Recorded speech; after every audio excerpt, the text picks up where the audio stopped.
Hi friends, it's Jasmine, your Vancouver, Washington Realtor extraordinaire.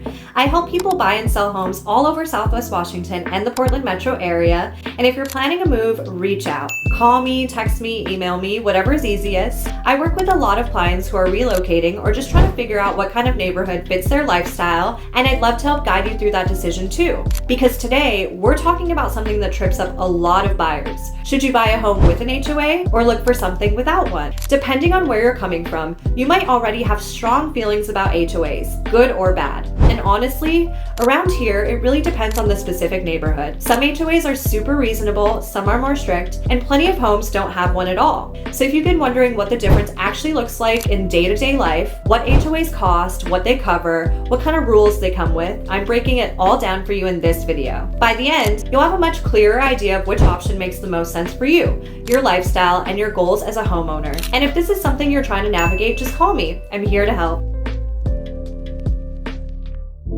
All right, so before we get into the pros and cons, let's just start with the basics. What even is an HOA? HOA stands for Homeowners Association, and if you've never lived in one before, or even if you have, it can mean different things depending on where you are. So let's talk about how they actually work here in Vancouver and the surrounding Clark County area. At its core, HOA is a group that manages the neighborhood. When you buy a home in a neighborhood with an HOA, you automatically become a member. You'll pay either a monthly or quarterly fee, and in exchange, the HOA takes care of certain shared responsibilities within the community. Now, what those responsibilities are really depend on the neighborhood. Some of the more basic HOAs, especially in single-family home subdivisions, are mostly there to cover the maintenance of common areas. That might include things like the landscaping near the front of the neighborhood, sidewalks, shared fencing, signage, or a small neighborhood park or green space. But other HOAs, especially in newer developments or more master-planned communities, might offer more. You might see extras like walking trails, picnic areas, playgrounds,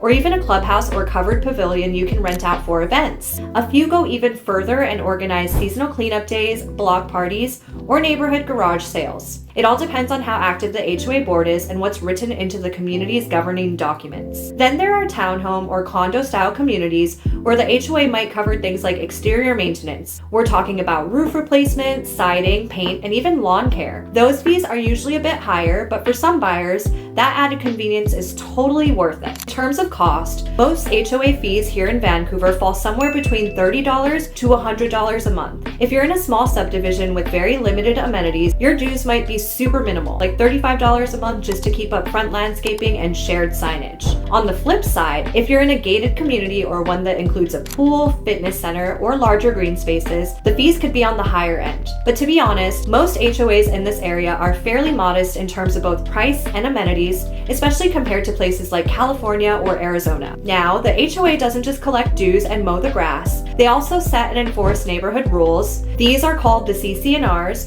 which stand for covenants, conditions, and restrictions. We'll go into more detail on those next, but just know that HOAs don't just maintain the space, they manage the way the neighborhood looks and operates, and as a homeowner, you agree to follow those rules. So the short version is, an HOA is kind of like a little local government for your neighborhood. It handles shared upkeep, collects dues, and enforces the rules that everyone in the community agrees to follow. In some cases, that's a great thing, but for some buyers, it's not the right fit, and we'll talk about why.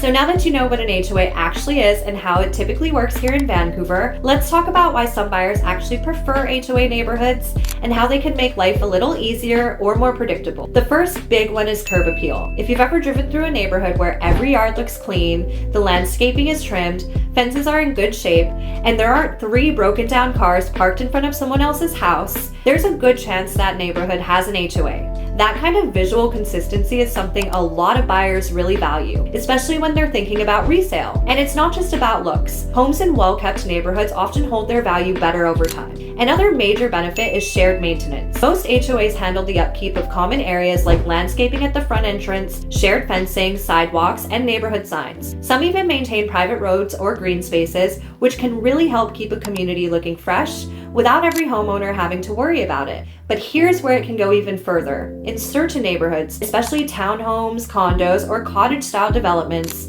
the HOA might also cover exterior maintenance for your individual home. That could include things like roof repairs, exterior paint, siding, fencing, and sometimes even window replacement. For For buyers who want a low maintenance lifestyle, whether they're relocating, downsizing, or just don't want to spend every weekend on house projects, this can be a huge perk. It's especially helpful for first-time home buyers who might not have the tools or budget to tackle big exterior repairs right away. And then you've got amenities. Not every HOA offers them, but some neighborhoods have walking trails, small parks, picnic areas, or a community center. In Vancouver, it's less common to see large-scale amenities like pools or gyms, but they do exist. And when they're included, the cost is often shared among everyone, which keeps it affordable. There's also a convenience factor. If your HOA covers lawn care or front yard maintenance, that's one less thing on your to-do list. Some communities even include things like garbage service, water and sewer bills, or shared insurance coverage, which can simplify your monthly budgeting. And lastly, structure and peace of mind. HOAs enforce rules that help protect the look and feel of the neighborhood. That can mean limits on noise, junk in the yard, long-term parking of RVs or boats, or even how long you can leave your trash bins out. And while those rules aren't for everyone, a lot of buyers appreciate not having to be the one to confront a neighbor because the HOA handles it for you. So when clients tell me they want something low maintenance, move-in ready, or in a neighborhood that stays nice over time, I usually recommend we at least explore some HOA options. Not every HOA is a good fit, but there are some great ones out there that offer a lot of value for what you're paying. All right, now let's talk about the flip side. Because as helpful as HOAs can be, they're definitely not the right fit for every buyer. And I've worked with plenty of people who were very clear from the beginning that they didn't want one. Here's why. The most obvious con is the rules. Every HOA comes with a set of governing documents, usually called the CC&Rs, covenants, conditions, and restrictions. These spell out exactly what you can and can't do with your property. And depending on the neighborhood, those rules might feel super reasonable or super restrictive. You might run into limits on things like exterior paint colors, fence height, landscaping choices, parking, or what kind of vehicles you can keep in your driveway. Some HOAs don't allow RVs, boats, trailers, or work trucks, even if they're in good condition. Others might restrict things like solar panels, string lights, raised garden beds, or the kind of holiday decorations you can put out. In some cases, you'll need to get approval before doing any major exterior updates, even if you're just repainting or swapping out your front door. Now, some buyers are totally fine with those guardrails, but if you're someone who values freedom over uniformity, or if you have a very specific vision for your property, those rules can feel like a deal breaker. The next downside is cost. HOA dues might not seem like a lot at first. Some are as low as $40 or $75 a month, but others can go much higher. In certain communities here in Vancouver, especially condo buildings or higher-end townhome developments, HOA fees can reach $300, $400, or even $500 a month. That usually covers things like full exterior maintenance, roof replacement, building insurance, and shared utilities, but it's still a significant monthly expense on top of your mortgage, taxes, and insurance. And no matter what the fee is, it's not optional. If you stop paying your dues, the HOA can charge late fees, put a lien on your home, or even initiate foreclosure proceedings. It's rare, but it can happen, especially in poorly managed associations. And speaking of management, not all HOAs are created equal. Some are very well run. They communicate clearly, budget wisely, and stay on top of maintenance. Others, not so much. I've seen neighborhoods where the board was disorganized,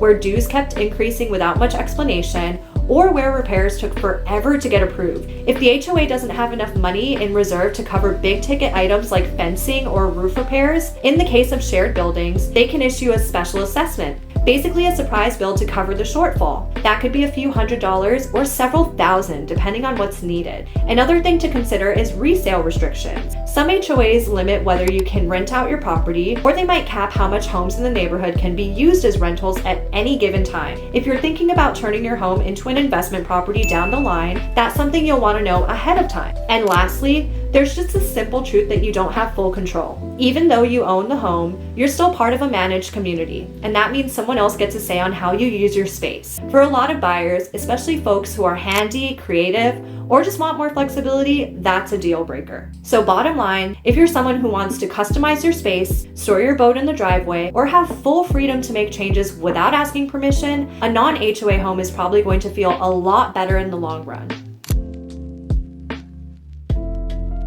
Let's shift gears and talk about the flip side, what you actually gain when you buy a home that doesn't have an HOA. Because for a lot of buyers, especially those who value independence or have a specific vision for how they want to use their property, a non-HOA home can feel like a much better fit. The most obvious benefit is freedom. When there's no HOA, there's no extra layer of rules telling you how your home has to look or what you can do with it. Want to paint your house a bold color? Go for it. Thinking about installing solar panels, building a raised garden, or adding a hot tub in your backyard? Totally your call. You're not waiting on an architectural review board for approval. It's your home, your land, and you get to decide how to use it, as long as you're following local building codes, of course. This flexibility, especially appealing to people who own RVs, trailers, boats, or work trucks, all of which are often restricted in HOA community. In a non-HOA neighborhood, you can usually park those vehicles on your property without worrying about fines or warning letters, which can make day-to-day life a whole lot easier. It's also ideal if you're planning to build a shed, workshop, detached garage, or even an ADU down the line. Some HOAs flat out prohibit those kind of structures, or they have strict size and design requirements. Without an HOA, you have way more room to be creative and practical about how you want to use your space, whether that's for hobbies, storage, rental income, or multi-generational living. Another big perk, no monthly dues. That's money back in your pocket every single month. Over time, that savings can really add up, and for budget-conscious buyers, it's one less expense to worry about. It also means you're not at risk for things like special assessments or sudden fee increases due to poor management or unexpected repairs. You also don't have to deal with approval processes or board politics. There's no association telling you how tall your grass can be or sending out notices if your trash bins are visible on the wrong day. For some people, just not having to worry about that kind of oversight is a huge relief. And finally, there's a certain kind of charm and individuality that comes with older or non-HOA neighborhoods. You'll often see more mature landscaping, a variety of home styles, and a stronger sense of homeowner personality. It might not feel as cookie cutter or as polished as a planned development, but for a lot of buyers, that's exactly what makes it feel more real, more like home. So if you're someone who values creativity, independence, and the ability to make your home your own, choosing a non-HOA property can open up a lot more possibilities and give you the flexibility to live on your terms.